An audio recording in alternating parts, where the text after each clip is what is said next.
यांना कोणत्याच पाठिंबा ते झालं पाहिजे.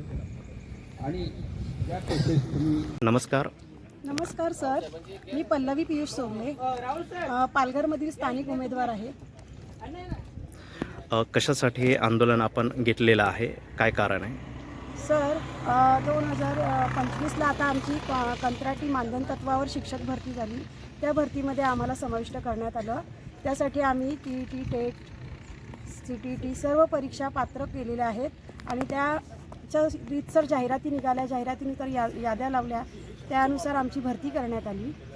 त्यानंतर सेम आमच्यासारखीच भरती 2024ला पेसा अंतर्गत ST कॅटेगरीच्या मुलांचीसुद्धा करण्यात आली होती.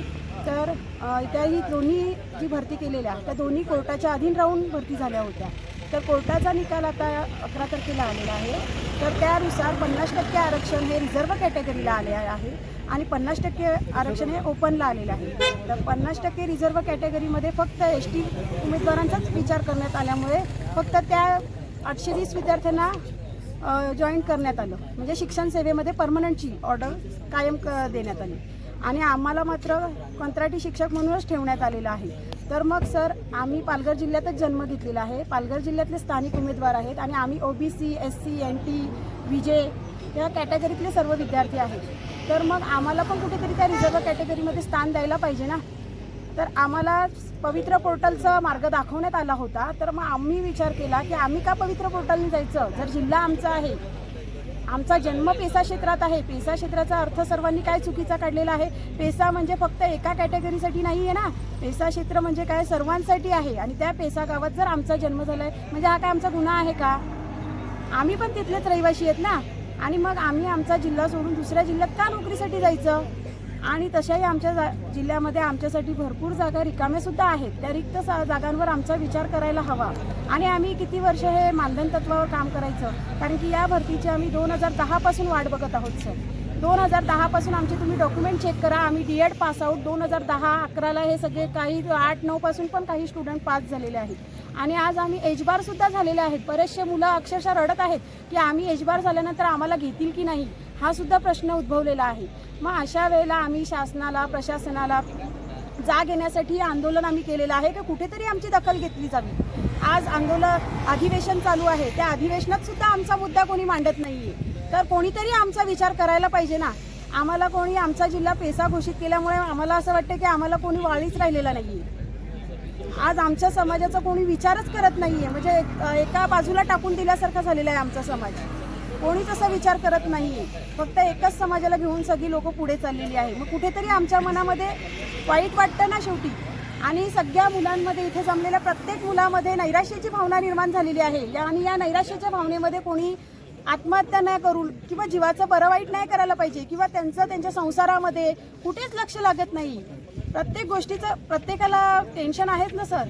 म्हणून आम्ही हे आंदोलन केलेलं आहे की कुठेतरी प्रशासनाने आमची दखल घ्यावी आणि आमचा विचार करावा आणि आम्हाला सुद्धा कायम नोकरीमध्ये सामावून घ्यावं, ही नम्र विनंती. सर, कुठल्या समाजातून आपण येता, काय मत आहे या भरती संदर्भात?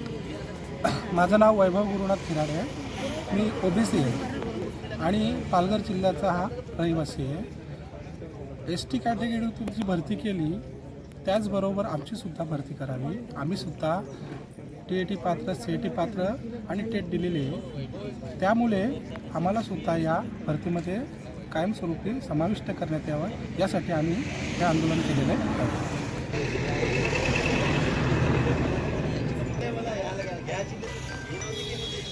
सर, काय सांगाल या भरती संदर्भात, काय मत आहे आपलं? आम्ही आरक्षण हक्क बचाव समितीचा सल्लागार म्हणून काम करतो. ह्या जो विषय चालू आहे आता पेसाच्या संदर्भात, आमच्या 536 विद्यार्थ्यांवर जो अन्याय झालेला आहे आणि त्यांच्या हक्क रक्षणासाठी म्हणून ही समिती स्थापन झाली आणि ह्याच्यामध्ये सर्व जाती धर्माची लोक आहेत आणि सर्व पक्षाची लोक आहेत, सर्व संघटनेची लोक आहेत आणि ह्यांना न्याय मिळवून देण्यासाठी आम्ही अखेरपर्यंत लढणार आहोत.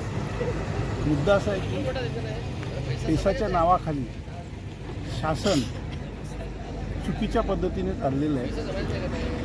कायदा शासनाने पाळायचा असतो, सुप्रीम कोर्टाच्या आदेशाचे चुकीचा अर्थ लावून हा जो अन्याय चालवला आहे लोकांवर, हा आम्ही काही सहन करणार नाही. आणि मला असं वाटतं, ज्या शासनाने सर्व समाजाचा सलोखा निर्माण करण्यासाठी निर्णय करायचे असतात, ते शासन आज समाजातलं शांतता भंग करण्याचा प्रयत्न करते, असं आमची धारणा झालेली आहे. आणि म्हणून त्यासाठी आम्ही सर्व एकत्र आलेलो आहोत आणि ह्या विद्यार्थ्यांच्या मागे ठामपणे आम्ही उभं राहणार आहोत आणि त्याच्यासाठी वाटेल ती किंमत मोजायची आमची तयारी आहे. एवढंच मी सांगू इच्छितो. धन्यवाद.